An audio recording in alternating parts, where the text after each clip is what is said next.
manda a lei, reunimos-nos. Como manda a lei, ouvimos esse processo por impiedade. Apresenta-te, Sócrates, filho de Sofônico, esposo de Xantipa.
Sobre a terra e o céu. A verdadeira razão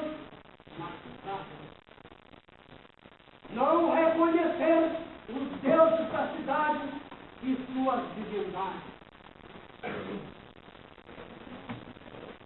Ainda assim, corromper a juventude com ensinamento ímpio, arrancando-os do caminho da tradição.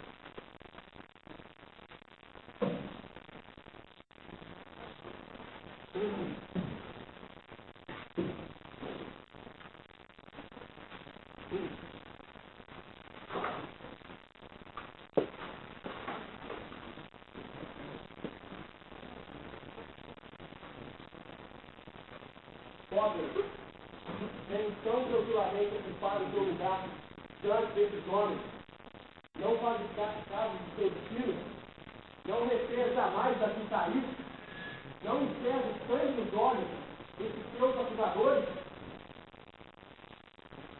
porque todas as ações parecem isso. Ninguém sabe onde vai dar quando a tarefa começa. Quem tentar agir bem cai em grandes penosos de graça.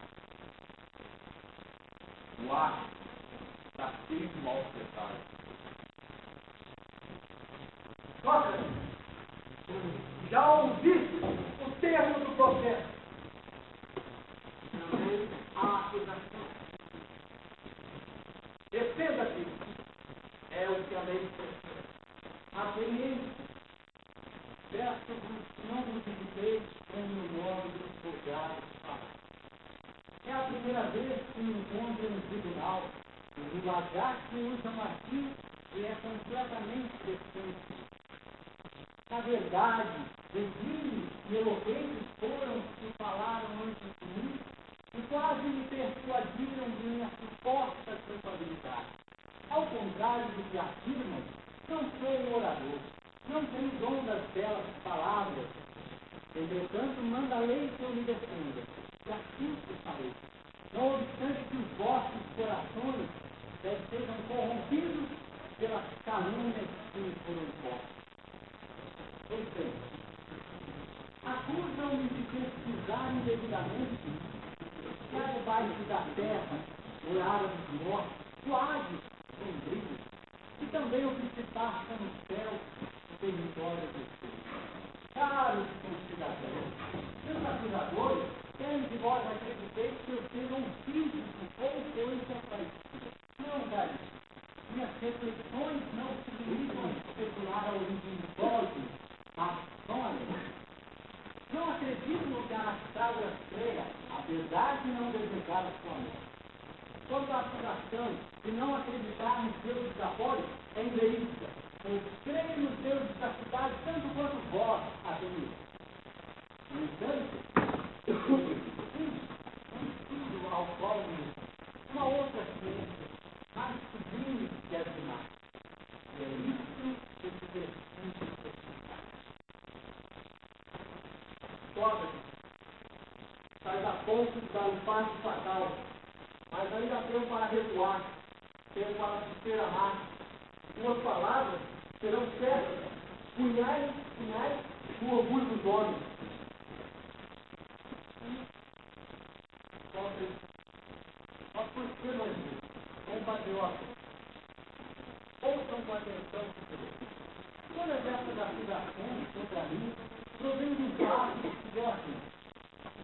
Tanto meu amigo Terefonte, em peregrinação ao templo de Delfos, indagou a sacerdotisa Cícia, que porventura haveria alguém mais sábio do que Sócrates. O oráculo disse não. Ó compatriotas, quando chegou aos ouvidos as palavras do oráculo, fiquei estupefato e pus-me a refletir sobre o significado oculto de tais declarações, pois não considero o homem mais sábio. Depois de muito pensar, vislumbrei nas palavras oraculárias a indicação de uma missão. Examinar os meus concidadãos e os estrangeiros que considero sábios, a fim de comprovar-lhes a sabedoria e assim contrariar o oráculo, ou revelar-lhes a ignorância dos seus pensamentos. Ó Sócrates, mergulha no desejo de Deus. Então, ao homem que veja realizar todos os seus anseios, são eles duramente conduzidos pelo Espírito desse Espírito. A ignorância humana inspira vãs esperanças, mas é a vontade de Deus que tudo determina. E assim por Deus, quando aqueles que todo povo, que todos vós buscar, a ficar esquecidos, para poder então proclamar: eis aqui um homem que possui mais sabedoria do que Sócrates. E o homem que eu escolhi era um príncipe.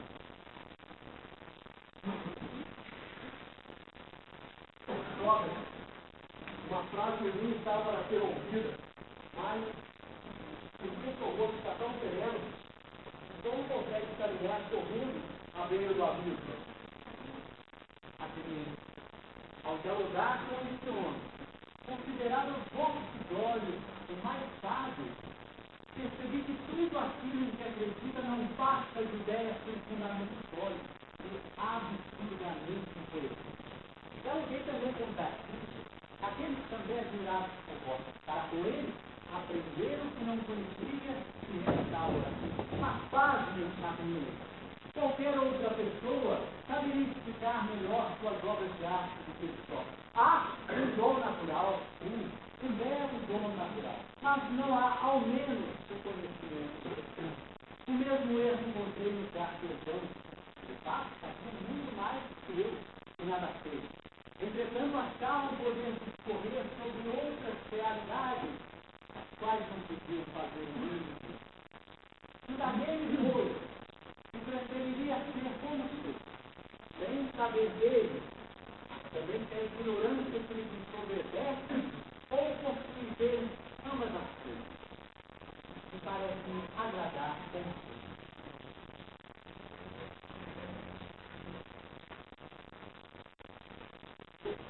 Não pede perdão, Sócrates. Não recua. Como diz Isaías, está contente com os Sócrates, diante desses homens todos contentes com suas palavras? Compatriotas, ao lembrar da inscrição gravada no portal do céu, conhece aquilo.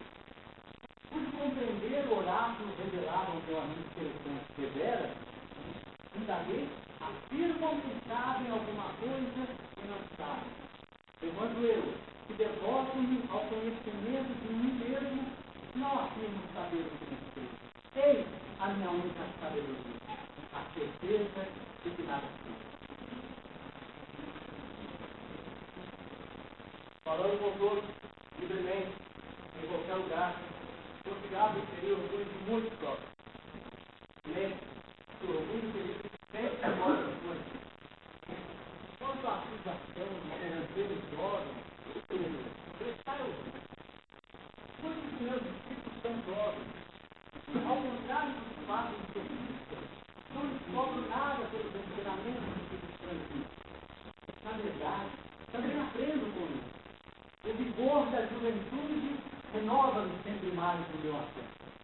Entretanto, nos diálogos que gravamos, busco apontar-lhes o caminho real, aquele do autoconhecimento que um verdadeiro amigo da sabedoria deve criar. Os jovens, por sua vez, encantados com a sabedoria, buscam examinar os seus consideradores. Enquanto, assim como eu, conseguem desbancar os soberbos de sua vulnerável sapiência, passam a ser malditos. E o que se ouve é o orgulho ferido de escravejar. Isso é obra daquele Sócrates que só vive a desvirtuar o caminho da juventude. Ora, mais escravos desta coisa.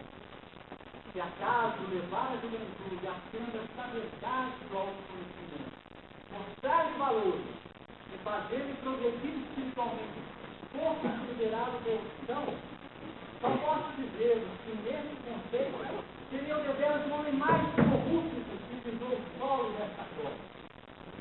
Então, que a voz magnânima da sabedoria, lugar tais ensinamentos como signos de pensar, incapazes de desvirtuar a juventude, mas, ao contrário, levá-la à perfeição do espírito.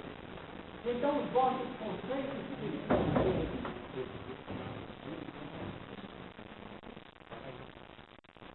certo, Sócrates, não poderia ser feito de outra maneira. Agora sei que sua vida pesa tanto como uma pluma levada por qualquer brisa, ou tão frágil quanto um graveto prestes a ser quebrado pela bota do soldado. Disseste a todos esses homens o que eles não queriam ouvir, não pedindo desculpas e nem disciplinar, e era só isso que queriam ouvir, Sócrates. Ah, Sócrates, preferiste agir como sempre agiste, mas agora está pronto para o benefício final. Mas Sócrates, é uma luta de uma vida realista. Os juízes irão contar. A acusação pede a pena de morte, conforme as formalidades legais. O réu pode sugerir a pena.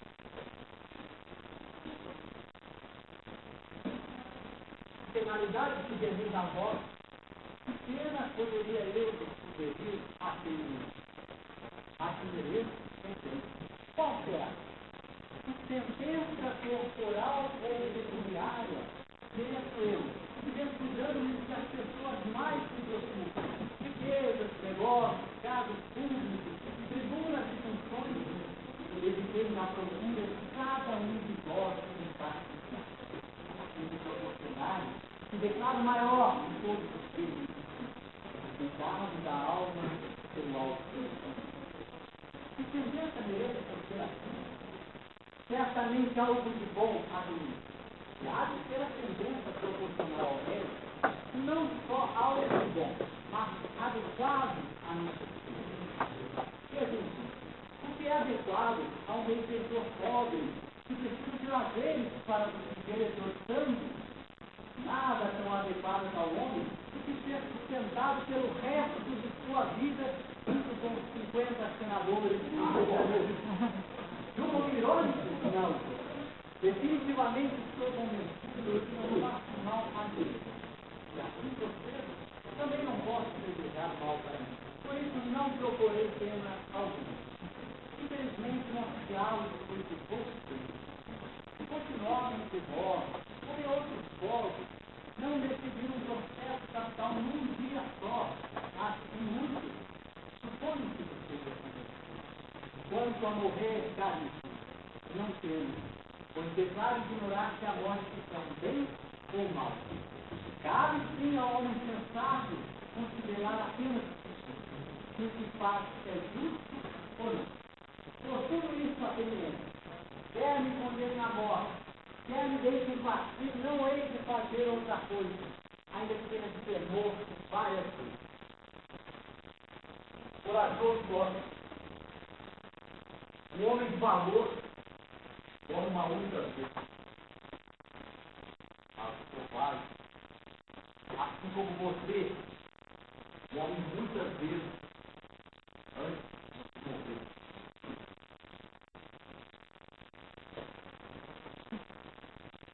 Meus o júri demideres, e que o veredicto seja justo, para a honra do tribunal aliaça e para a honra de Atenas.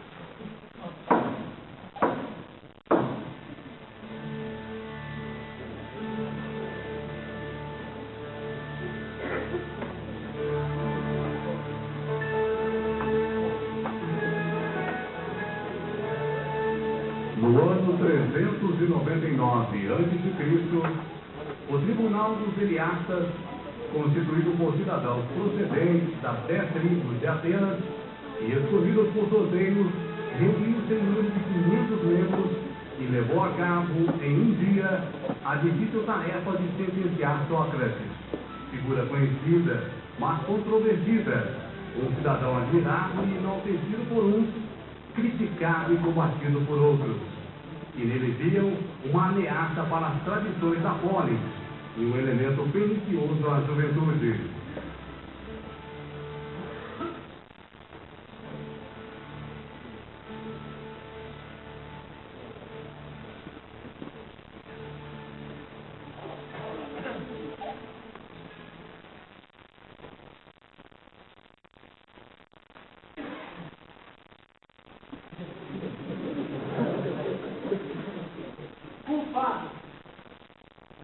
Culpado por corromper a juventude e zombar dos deuses da cidade.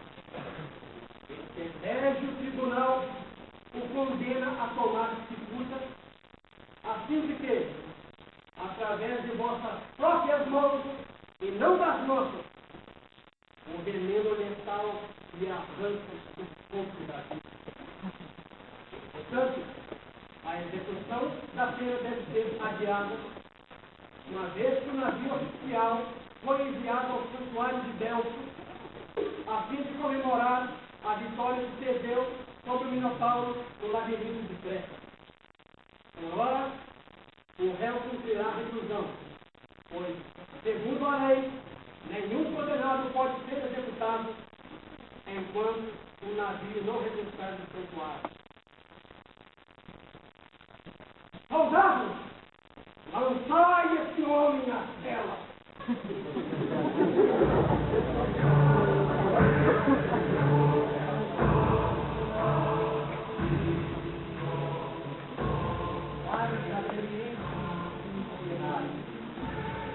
Talvez suponham que minha condenação advém da falta de empenho ao defender-me.